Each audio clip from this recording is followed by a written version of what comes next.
प्रेम भक्तों, सत्संग ज्ञान और भक्ति की वह अविरल गंगा है। इसमें जो भी स्नान करता है वह भव बंधनों से छूट करके मोक्ष मुक्ति को प्राप्त हो जाता है अगर स्नान करता है। और भला स्नान ही नहीं करेगा तो फिर कहाँ मोक्ष है, कहाँ मुक्ति है, फिर कुछ नहीं है। फिर तो तुम्हारे कर्मों का जो मापदंड है उसके अनुसार तुम्हें 84 लाख योनियों में जाना पड़ेगा और भोग जो है भोगना पड़ेगा। प्रेम भक्तों, इसलिए ये पवित्र ज्ञान गंगा बह रही है, इसमें स्नान करो और मोक्ष मुक्ति को प्राप्त करो। प्रेमी भक्तों,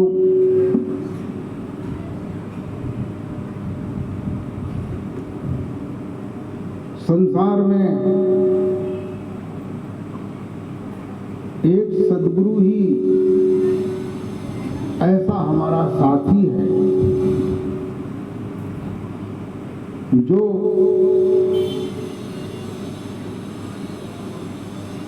हमें 84 लाख योनियों के दंड से बचा सकता है और कोई भी नहीं बचा सकता है। देखिए, हम दान करें, पुण्य करें तो ये समझो कि हम दान पुण्य करने से जो हमने खोटे काम किए हैं उसके पाप से हम बच जाएं। देखो, जो हमने खोटे काम किए हैं उनका जो फल है वो एक अलग ढेर है और जो हम पुण्य करेंगे उसका एक अलग ढेर है। हमें जो पापों के अशुभ कर्म हैं वो भी भोगने पड़ेंगे और जो शुभ कर्म हैं वो भी भोगने पड़ेंगे। केवल सद्गुरुदेव जो है हमें एक ऐसा साधन बताते हैं, एक रास्ता बताते हैं जिससे हम पाप और पुण्य से दोनों से ही बच सकते हैं, दोनों से। गोस्वामी तुलसीदास जी ने ये बताया है, कहते हैं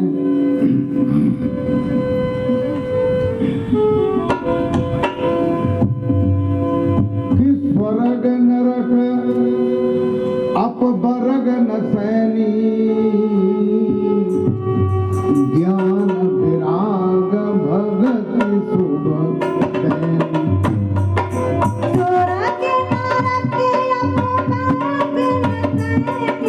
ज्ञान विराग भगत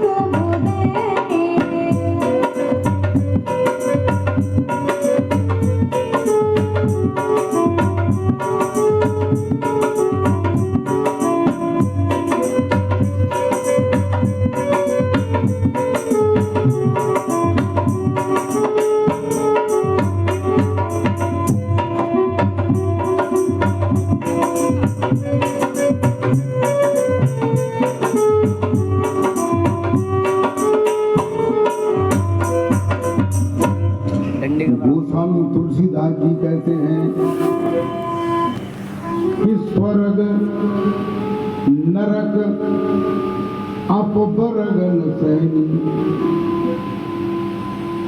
गोस्वामी तुलसीदास जी ये समझाना चाहते हैं कि जो स्वर्ग है वो हमारे पुण्यों का फल होता है।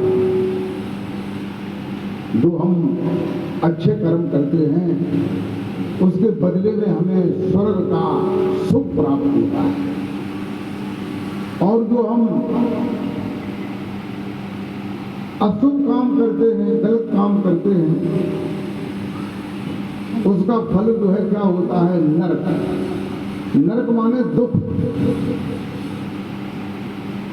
तो गोस्वामी तुलसीदास जी इस बात को बताते हैं कि स्वर्ग नरक, ये जो स्वर्ग है और नरक है, इसके बाद भी एक और कर्म है जिसे अपवर्ग कहते हैं। क्या कहते हैं? अपवर्ग का मतलब है जैसे जहाँ कर्मों का विभाजन किया जाता है वहां कहते हैं सुकर्म और कुकर्म। सुकर्म माने अच्छे कर्म। अच्छे कर्म का मतलब जैसे दान करना, पुण्य करना, जप करना, तप करना, कमजोर की मदद करना, गरीब की सहायता करना,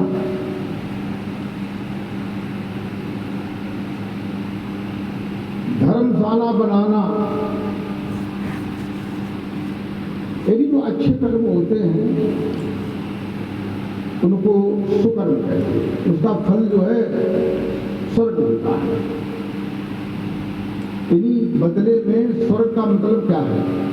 स्वर्ग का मतलब जो है हमें सुख शांति मिलेगी, जो हमारा जन्म होगा सुख शांति मिलेगी, अच्छा परिवार मिलेगा, धन धान्य से भरा होगा, शरीर जो है वो निरोग होगा, ये सुविधाएं मिलेंगी। और जो कुकर्म है यानी बुरा कर्म है, बुरा कर्म का मतलब है चोरी करना, व्यभिचार करना, किसी को गलत दृष्टि से देखना। गलत दृष्टि का मतलब ये है कि देखो हमारी दृष्टि वही है, यही हमारी आंखें हैं। अपनी बहन को, अपनी मां को इन्हीं आंखों से हम देखते हैं, इन्हीं आंखों से अन्य संसार को भी हम देखते हैं। तो संसार को जब देखते हैं तो हमारे हृदय में, मन में विचार जो है तरह तरह के विचार उठते हैं, गलत विचार उठते हैं, अच्छे नहीं उठते। तो ये खराब कर्म होते हैं। और इसके अलावा और भी जितने भी खराब होते हैं वो दुष्कर्म या कुकर्म में आते हैं। और मैं बताना क्या चाहता हूं, जो अपवर्ग के बारे में कहते हैं वो है जैसे सुकर्म, कुकर्म, और तीसरा है विकर्म। क्या है? विकर्म। विकर्म माने विशेष कर्म।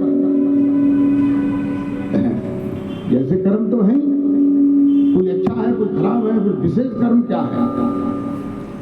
विशेष कर्म जिसे विकर्म कहते हैं, ये विकर्म का मतलब होता है कि जिसमें कर्म नहीं है, क्रिया है। क्रिया है वो भी एक कर्म है, लेकिन वो सूक्ष्म कर्म है, वो इंद्रियों के द्वारा नहीं है, इसलिए उसको विशेष कर्म कहते हैं। जैसे हम भजन ध्यान करते हैं, भजन करते हैं, तो हमारे पैर जो है वो चलते नहीं, उस समय चलते हैं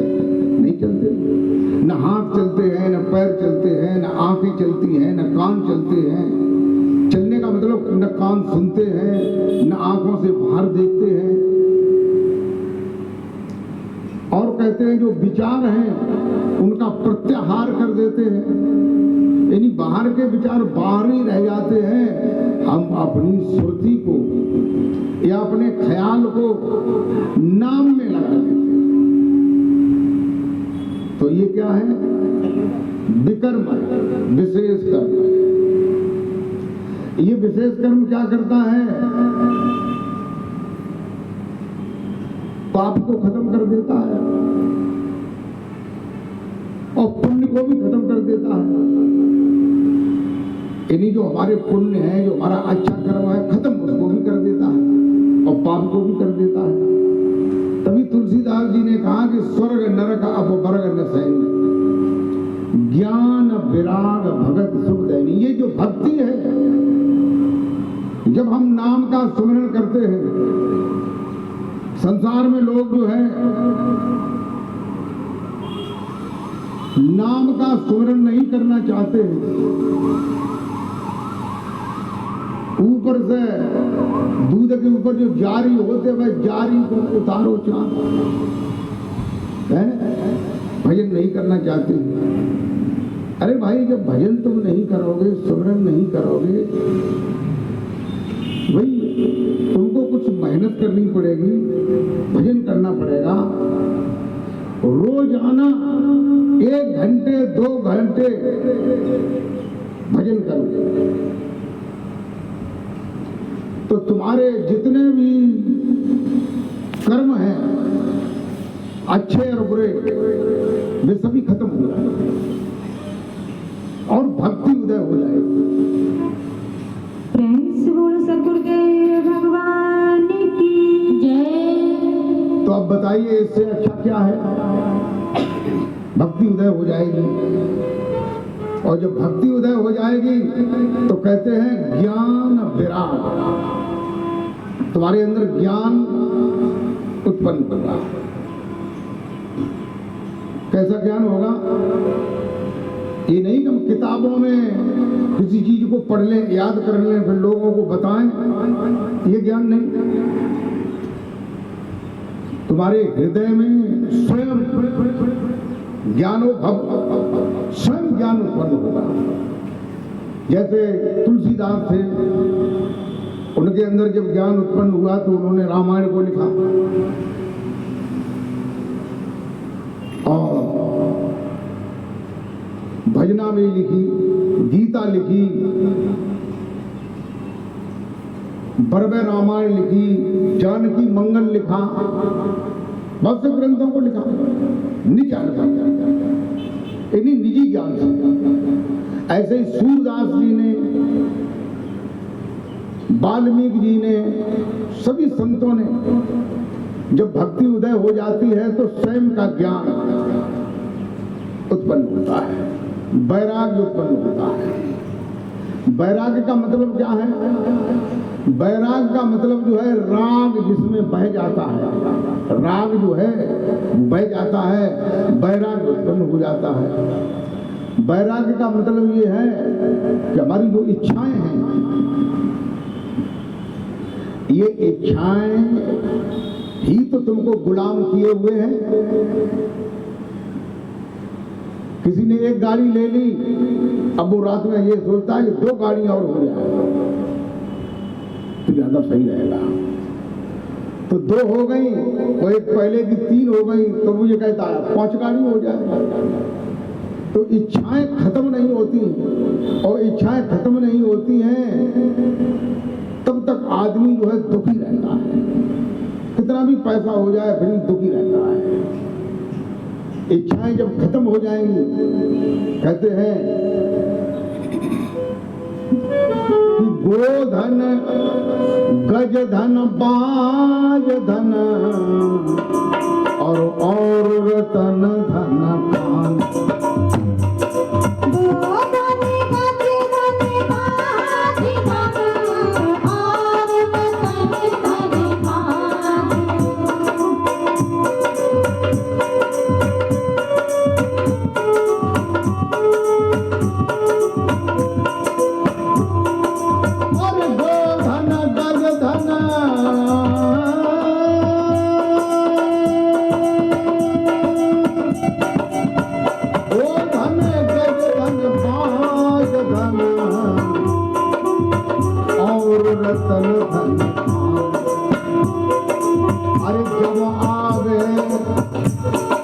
संतोष धन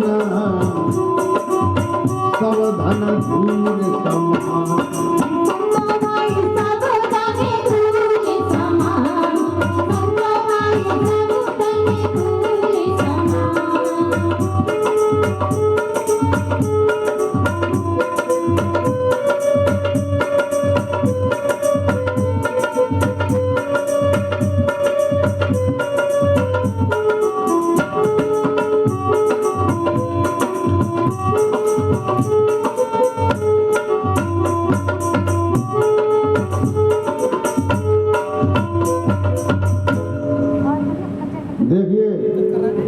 कहते हैं गोधन, गो माने गायों का धन।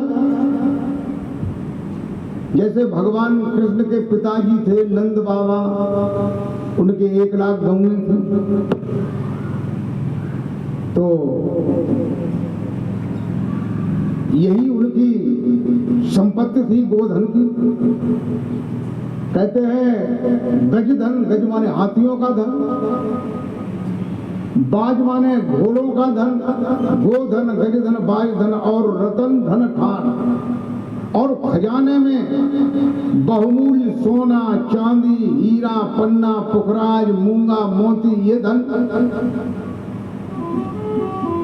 तो हमारे हृदय में ये लालसा बनी रहती है, दिल में आवश्यकता बनी रहती है कि और हो जाए, और हो जाए, और हो जाए। कहते हैं एक दिल लाखों तमन्ना, उस पर भी ज्यादा हवस। एक दिल लाखों तमन्ना, उस पर भी ज्यादा हवस। फिर ठिकाना है कहाँ उसको टिकाने के लिए? उसे परमात्मा को टिकाना चाहते हो अपने हृदय में, उसके लिए जगह ही नहीं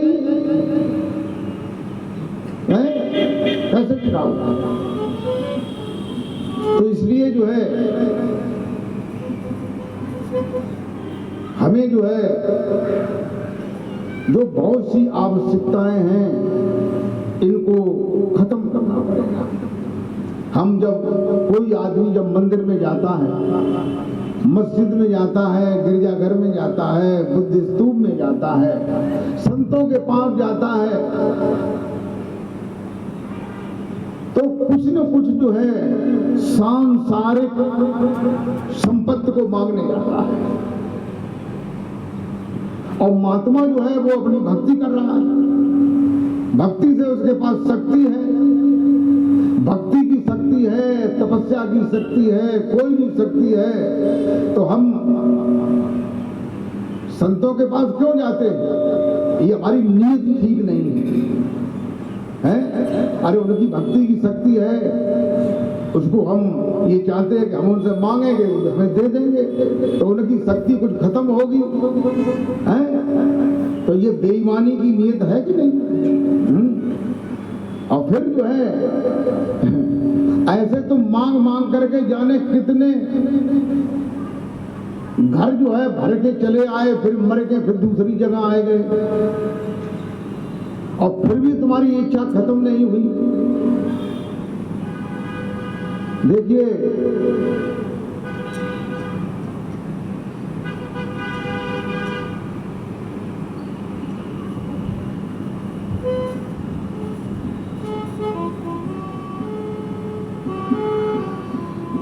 कहते हैं